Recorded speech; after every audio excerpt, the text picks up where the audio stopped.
যার অন্তরটা ধনী সে হচ্ছে প্রকৃত ধনী।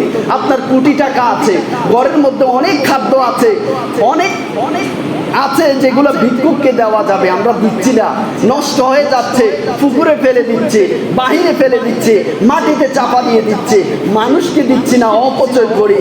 তাহলে দেখেন, আমার যদি অন্তরটা ধনী হতো তাহলে আমার পাড়া প্রতিবেশীকে দিয়ে দিতাম, একটা গরিবকে দিয়ে দিতাম। এই জন্য আল্লাহর রাসূল বলেছে, যার ধন সম্পদ আছে সে প্রকৃত ধনী না, যার অন্তরটা ধনী, যার মনটা ধনী সে হচ্ছে প্রকৃত ধনী। দেখেন, একটা রুটি আপনি চাইলে 4-5 জনেও ছিঁড়ে ছিঁড়ে খেতে পারবেন। আবার আপনি যদি চান যে আমি 15টা রুটি খাবো একজনে, এইটাও আপনি পারবেন। আমি দাওয়াত ইসলামের ওই ইস্তেমার মধ্যে যখন গিয়েছি, ওনাদের একটা সিস্টেম হচ্ছে, ওনারা একজন আরেকজনকে একটা খাদ্য দিবে। আপনার প্লেটের মধ্যে গোস্ত আছে, তারপরও আপনাকে একটু চিড়ে চিড়ে তারা দিবে, আবার আপনি দিবেন। এটা দিয়ে মোহাব্বত বোঝায়, মোহাব্বত, ভালোবাসা। কোরবানির সময় দেখেন না, শ্বশুর বাড়িতে বা বেয়াইর বাড়িতে গরুর গোস্ত পাঠাতে হয়, যারা আমরা পাঠাই। এটা কেন?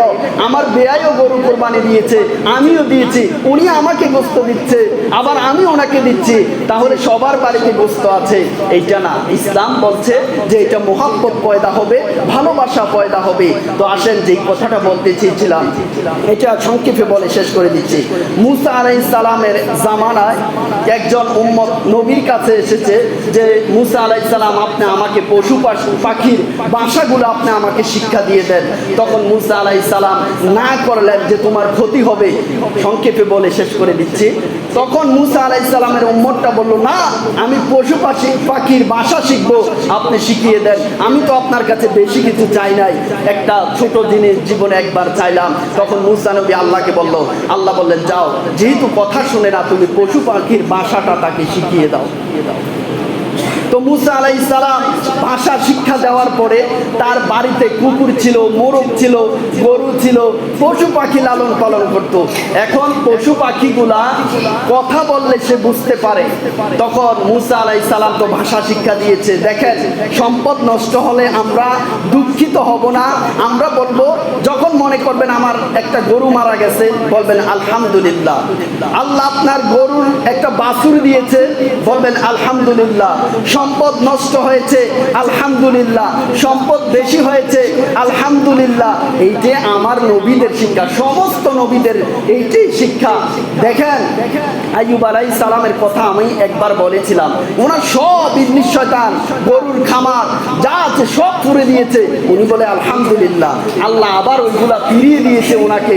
দেখেন, আলহামদুলিল্লাহ বললে আল্লাহ খুশি হয়ে যায়। আল্লাহ বলে, তাকে আমি পরীক্ষা করেছি, লস হয়েছে বলে আলহামদুলিল্লাহ, লাভ হয়েছে বলে আলহামদুলিল্লাহ। যে শুকরিয়া আদায় করবে সে চাইতে হবে না, আমি আল্লাহর শুকরিয়া আদায় করলে এমন সম্পদ দিব সে কখনো চিন্তাও করতে পারবে না যে তার এত সম্পদ হবে।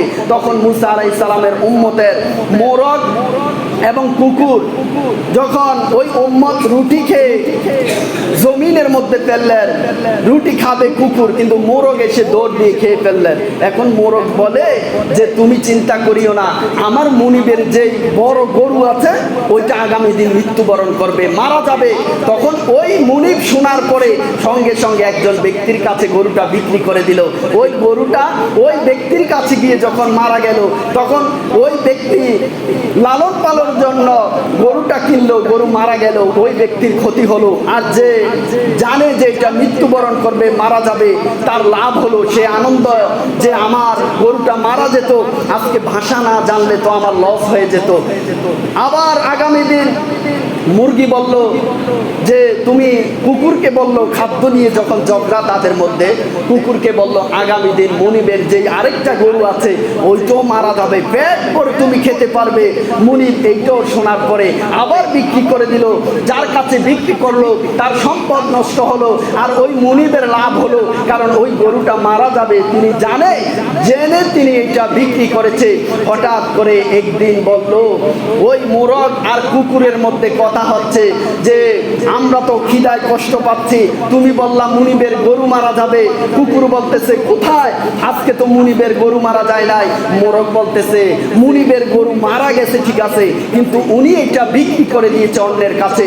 ওনার যে লস হওয়ার কথা, ক্ষতি হওয়ার কথা, ওনার ক্ষতিটা উনি অন্য মানুষের কাঁধের মধ্যে চাপিয়ে দিয়েছে। তুমি চিন্তা করো না, আগামী দিন আমাদের মুনিব নিজেই মারা যাবে। এখন মুসা আলাইহিস সালামের উম্মতের আর ঘুম নাই, শুধু কান্না করে মুসা নবীর দরবারে গিয়েছে। ও মুসা নবী, আপনি তো বলেছেন বাসা না শিকার জন্য আমার ক্ষতি হয়ে যাবে, আমি বুঝতে পারি নাই, আপনি আমাকে ক্ষমা করে দেন। আজকে শুনলাম আমার মোরগ আর কুকুর বলে আগামী দিন নাকি আমি নিজেই মারা যাব, এখন আমার কি করার আছে? মুসা আলাইহিস সালাম বললেন যে তুমি তো আমার কথা শোনো নাই, আমি বলেছিলাম, কারণ আমি মুসা আলাইহিস সালাম জানি তোমার গরুগুলা মারা যাবে আর তুমি মৃত্যু থেকে বেঁচে যাবে, তোমার ক্ষতি থেকে তুমি বেঁচে যাবে।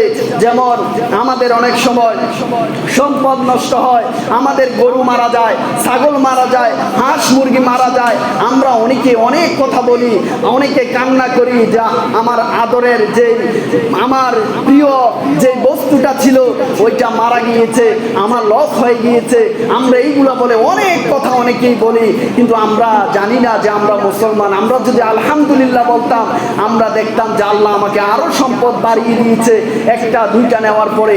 তখন মুসা আলাইহিস সালাম বলল, আমি তোমাকে বলেছিলাম, এখন তোমার মৃত্যু তুমি ডেকে এনেছ, আমার কিছুই করার নেই। তখন মুসা আলাইহিস সালাম এর উম্মত যেদিন মরে যাবে, ওই পশু পাখি বলেছিল ওই লোকটা মারা গিয়েছিল। তাহলে দেখেন, হয়তো বাড়িতে মনে করেন আপনার 500 টাকা হারিয়ে গেছে, একটা গরু মারা গেছে, একটা ছাগল মারা গেছে।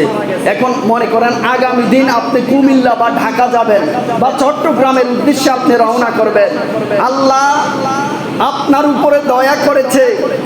আল্লাহ বলে, বান্দা তুমি যখন ঢাকা যাবে, তুমি গাড়ির নিচে পড়ে মারা যেতে, তুমি অ্যাক্সিডেন্ট করে মারা যেতে, আমি আল্লাহ তোমার বাড়ির মধ্যে কিছু টাকা নষ্ট করে, কিছু সম্পদ নষ্ট করে আমি আল্লাহ তোমার হায়াত বৃদ্ধি করে দিয়েছি। তোমার যেই বিপদ ছিল, তোমার উপরে যেই বিপদ ছিল, তোমার একটা সম্পদ নষ্ট করে আমি তোমার বিপদটাকে, আমি আল্লাহ তোমার যেই হায়াত আছে ওইটা বৃদ্ধি করে দিয়েছি, এবং তোমার মৃত্যু থেকে আমি তোমাকে রক্ষা করেছি। এই জন্যে আমরা সম্পদ নষ্ট হলে আমরা কখনো দুঃখ প্রকাশ করব না, বলবো আলহামদুলিল্লাহ আমার আল্লাহ যা করে। আমরা অনেকে বলি যে আল্লাহ যা করে ভালোর জন্যই করে, তাহলে এটা অন্যের জন্য না। আমার কাছে একজন এসে বললো যে হুজুর আমার অনেক ক্ষতি হয়ে গেছে, আমি বললাম আল্লাহ যা করে ভালোর জন্য করে, কিন্তু আমার যখন নষ্ট হয় তখনও এই কথা বলতে হবে যে আল্লাহ যা করে ভালোর জন্যই করে। আলহামদুলিল্লাহ বান্দার জন্য আল্লাহ সব সময় ভালোটাই চায়। তাহলে আমরা, আমাদের সম্পদ আছে, আমরা অন্তরের ধনী হব, আল্লাহ রসুলের হাদিসের আমল করব। আমাদের যাদের কম আছে ধন সম্পদ, বেশি আছে, আমরা অন্তরের ধনী হওয়ার জন্য চেষ্টা করব, কারণ আল্লাহ রসুল বলেছে প্রকৃত ধনী সে যার অন্তর ধনী। আল্লাহ পাক রব্বুল আলামিন আমাদের সবাইকে অন্তর ধনী এবং দুনিয়ার যেই মহাব্বত ভালোবাসা ওইটার চাইতে যেন আল্লাহ এবং রসুলের এবং হাসরের ময়দান এবং আল্লাহর ওলিদের মহাব্বত আমাদের অন্তরে থাকে। সবাই বলি আমিন।